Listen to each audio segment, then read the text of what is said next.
എല്ലാവർക്കും നമസ്കാരം. പുതിയൊരു വീഡിയോയിലേക്ക് സ്വാഗതം.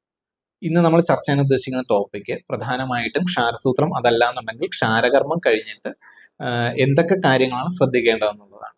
പൊതുവെ ക്ഷാരസൂത്രം കംപ്ലീറ്റ് ആയിട്ടുള്ള രോഗികൾ, അതായത് നമ്മുടെ ഈ ത്രെഡ് പൂർണ്ണമായിട്ടും കട്ടായി പുറത്ത് വന്നതിന് ശേഷം ട്രീറ്റ്മെന്റ് കംപ്ലീറ്റ് ആയി എന്നൊരു തെറ്റിദ്ധാരണയുണ്ട്. ഒരിക്കലും അങ്ങനെയല്ല. നമ്മുടെ ആ മുറിവ് പൂർണ്ണമായിട്ടും കരിഞ്ഞതിന് ശേഷം മാത്രമേ ട്രീറ്റ്മെന്റ് കംപ്ലീറ്റ് ആകുന്നുള്ളൂ.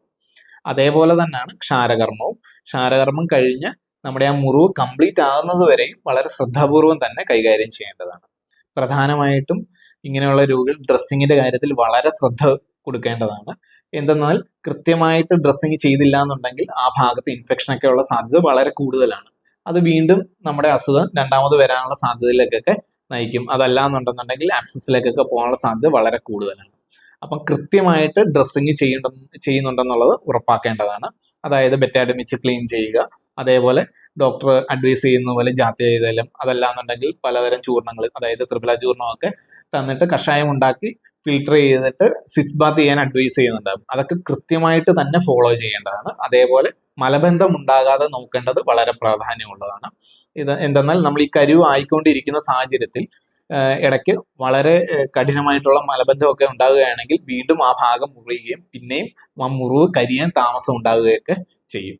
അപ്പൊ അതൊക്കെ അവോയ്ഡ് ചെയ്യാനായിട്ട് ഭക്ഷണ ക്രമീകരണത്തിലും വളരെ ശ്രദ്ധ കൊടുക്കേണ്ടതാണ്. ധാരാളം ഫൈബർ അടങ്ങിയ ഭക്ഷണങ്ങൾ കഴിക്കുക, അതേപോലെ ഫ്രൂട്ട്സ് ഒക്കെ ആവശ്യത്തിന് കഴിക്കുന്നുണ്ടെന്നുള്ളത് ഉറപ്പാക്കുക, വെള്ളം ധാരാളം കുടിക്കുക, ടോയ്ലറ്റിൽ പോയി ഒരുപാട് നേരം സ്ട്രെയിൻ ചെയ്യാതിരിക്കുക, ഒരുപാട് നേരം അടുപ്പിച്ചിരിക്കാതിരിക്കുക, oily fried items, junk foods, spicy ആയിട്ടുള്ള ആഹാര പദാർത്ഥങ്ങൾ, ധാരാളം മസാല അടങ്ങിയ ആഹാര പദാർത്ഥങ്ങൾ അതൊക്കെ തൽക്കാലം ഒഴിവാക്കുക. കൃത്യമായ ഇടവേളകൾ ഡോക്ടറിന്റെ അടുക്കൽ ഫോളോ അപ്പിന് ചെല്ലുകയും മുറിവ് കൃത്യമായിട്ട് കരിയുന്നുണ്ടെന്നുള്ളത് ഉറപ്പാക്കേണ്ടതുമാണ്. ചില ആൾക്കാർ ആദ്യത്തെ കുറച്ച് ദിവസം കൃത്യമായിട്ട് ഫോളോ അപ്പിനൊക്കെ പോവുകയും ലാസ്റ്റ് പോർഷനിൽ നമ്മളിത് കട്ട് ചെയ്യുന്ന രീതിയൊക്കെ കാണാറുണ്ട്. അതായത് വേദനയോ കാര്യങ്ങളോ ഒന്നും ഇല്ലാത്തത് കൊണ്ട് തന്നെ മുറിവ് കരിഞ്ഞു എന്നൊരു ധാരണയിൽ ഒരു ഗ്യാപ്പൊക്കെ ഇടും. അത് കഴിഞ്ഞിട്ട് ചിലപ്പം കുറച്ച് നാൾ കഴിയുമ്പോഴായിരിക്കും വീണ്ടും ഇതേ ബുദ്ധിമുട്ടുമായിട്ട് ചെല്ലുന്നുണ്ടാകുക. അപ്പൊ അങ്ങനൊന്നും സാഹചര്യങ്ങളിലേക്ക് പോകാതെ വളരെ ശ്രദ്ധിക്കുക.